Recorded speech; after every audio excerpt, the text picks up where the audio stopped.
Our next speaker is no stranger to the Latino Leaders Network or the U.S. Conference of Mayors. Having served as the mayor of San Francisco and the host of the summer meeting of 1997. Is Willie working his way up here? When I had the privilege of traveling with President Clinton to San Francisco as he prepared to address the summer meeting of the United States Conference of Mayors. And at that time, extended an invitation to the host mayor to have breakfast in the presidential suite at the hotel not far away. Those were grand days, and we're so delighted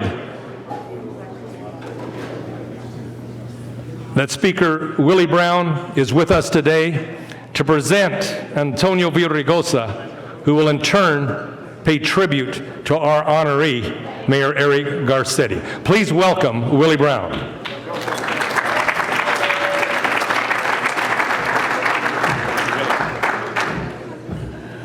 Let me welcome each and every one of you, if you have not already been welcomed by the mayor of San Francisco, Mayor Ed Lee.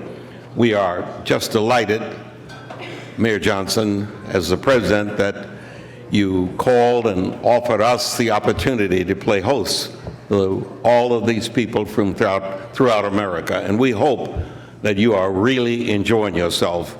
There's only one request I would make. I would love to make sure that each and every one of you max on your credit card before you leave. That would be helpful to helping us pay for the. My job tonight, though, is a very pleasant one. It was more than 20 years ago that a young man was elected to the California State Assembly. I was serving at that time in that body. He showed unusual talent for someone so new, never been elected to anything other than that particular job. He proved to his colleagues that he was worthy of every one of those first observations because he became the Speaker of the California State Assembly. Then he left that slot and he became the mayor of Los Angeles. And in his capacity as the mayor of Los Angeles, he became the president of the U.S. Conference of Mayors at a speed, rapid rate of speed, faster than any other single person. And then he was almost single-handedly responsible for electing Kevin Johnson to the job of president of the U.S. Conference of Mayors. He is my friend. He claims he's my son.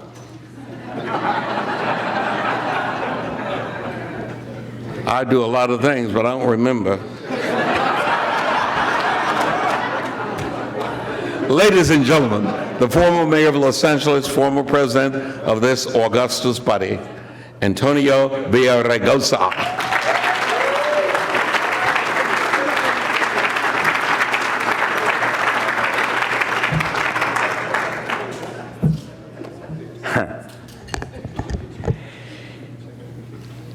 You know, I'd like to, and I think it's fitting, and I know you probably have done it every day of this week, but I think it's particularly important here that we take a moment to reflect on the mass killings in Charleston, South Carolina. So if we could take a moment to reflect.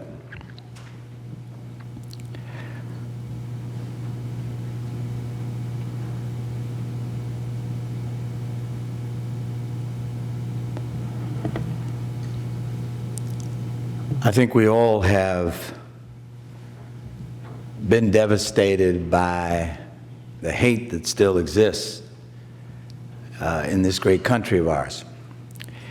And I think it's fitting that we're here today, one, acknowledging two leaders who understand how important it is for us to celebrate our differences, to accentuate our commonalities, to bring people together.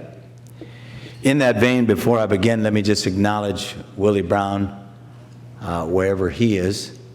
He may be gone by now. There he is. He's in and out.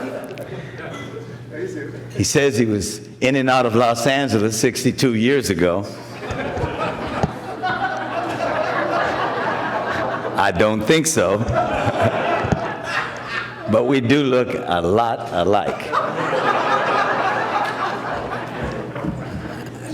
He is my mentor and my brother, and yes, like a father to me, so I just want to thank him for that very generous introduction. Willie Brown. Willie Lewis Brown, Jr. And let me just mention Mickey Ibarra. You know, when we put together the Latino Leaders Network, and the board is here, and if the board members, can you raise your hand, please? Let's give them a big hand. You know, I think some people thought that as we began to identify those leaders, to acknowledge them, that it would be essentially acknowledging Latino leaders who have exemplified leadership and bringing people together and, you know, celebrating the diversity of their cities in our country. But from the beginning, Mickey and the board, all of us, understood that this had to be bigger than that. This has to acknowledge our common humanity and those among us who are willing to reach out to a stranger and lift them up. Those who, like the shepherd, bring us all in, not exclude us from the flock.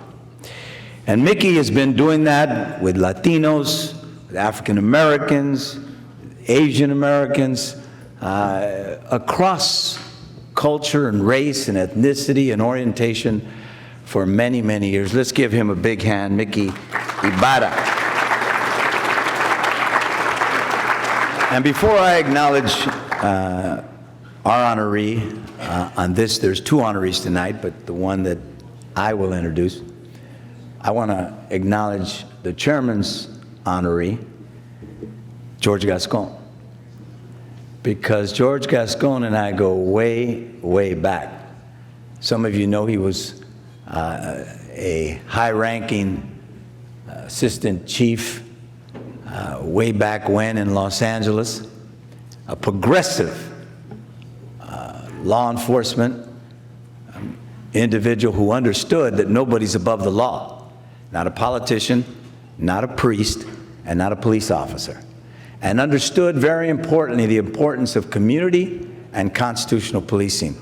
And for that we owe him a debt of gratitude, George Gascon.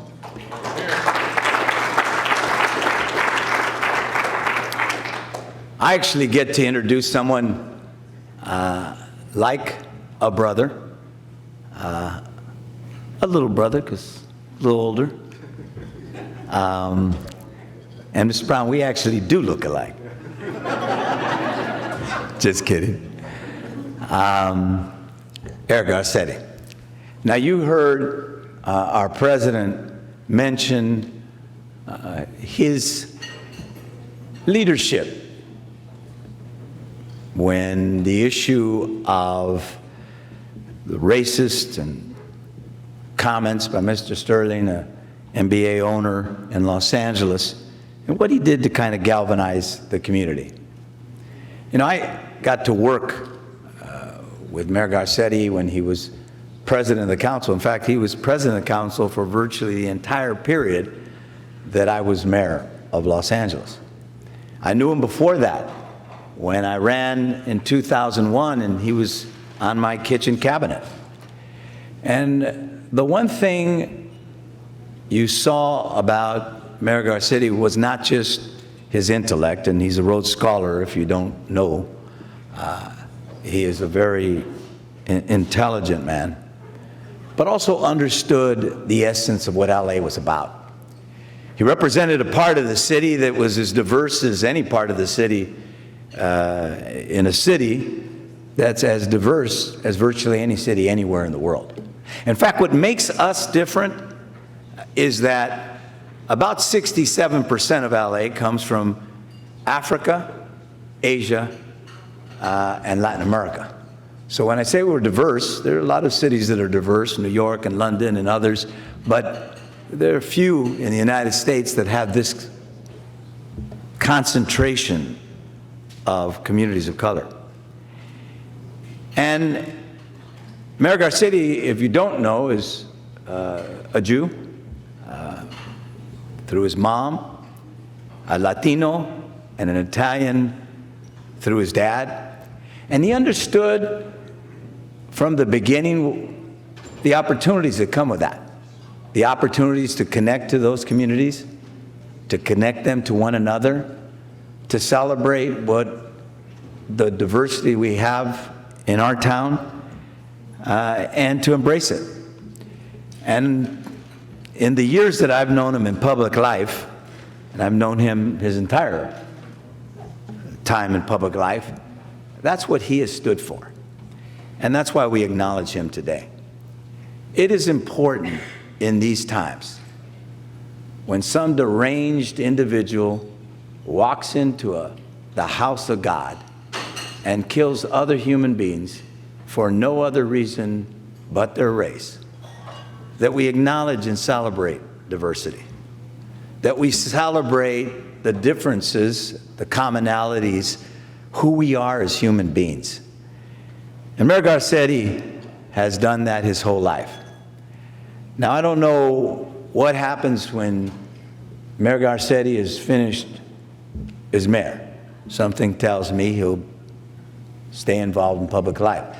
But whether he's in public life or private life, Eric Garcetti will always stand for diversity, for the notion that we have to reach out and understand one another and embrace our common core of humanity. And that's why I'm very proud today to acknowledge him for his leadership over the years across the board on the issues of diversity, but also to acknowledge him as my friend. Here we go. On behalf of Latino Leaders Network, we pay tribute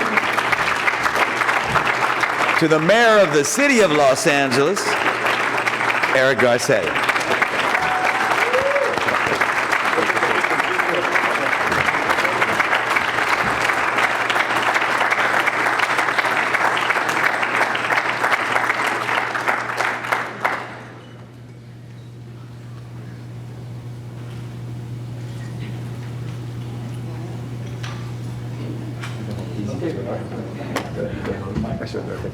Thank you.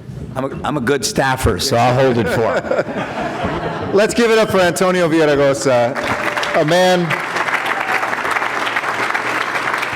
who has been a dear friend, mentor, from the moment that we transitioned as mayor and I came over at 11 o'clock at night, the night that we passed the baton. We have accomplished so much together before that, but I couldn't be more honored to follow a mayor who in Los Angeles and for this country stepped up on infrastructure, education, transportation, the environment. He's been a real model for us all as mayors. And I've had his bobblehead for a long time. Anybody that was at the DNC remember the bobblehead? Now I have a nice award with his face on it too that I can look at every day. When Antonio's not around, I can look over there and say, what would Antonio do? And it might even talk to me.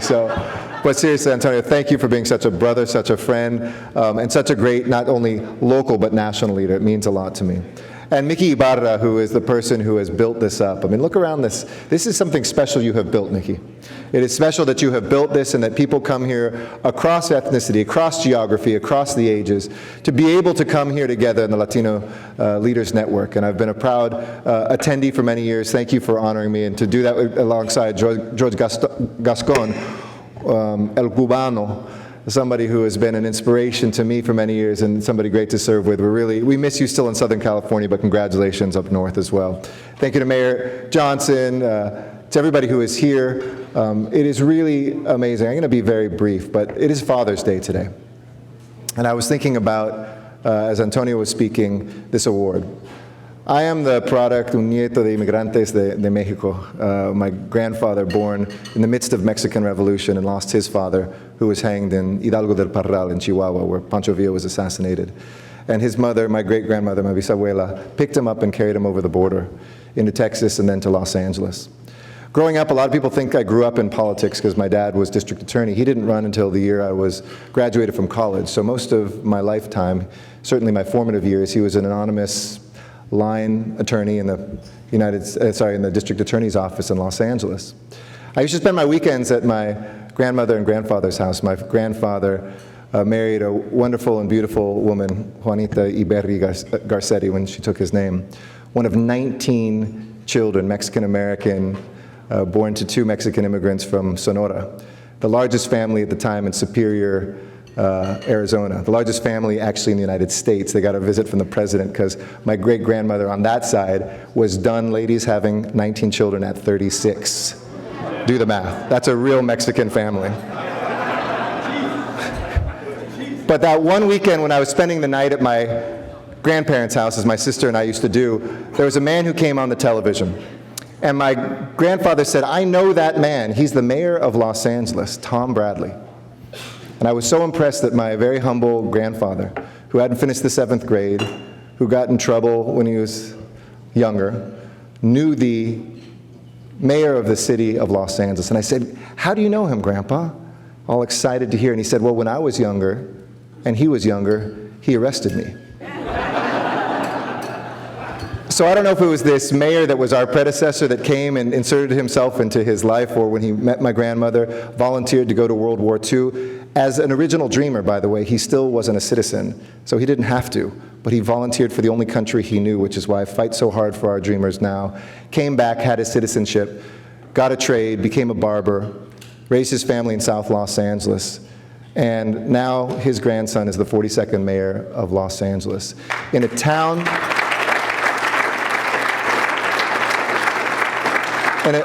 where Antonio and I have often said it doesn't matter where you come from, but like America, it only matters where you want to go to.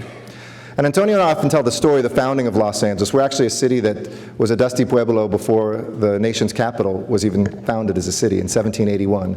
But those pobladores, the settlers that came from the Mexican part of the Spanish Empire north, were all Spanish-speaking. They were all Latinos before we had the name, but they looked like this room.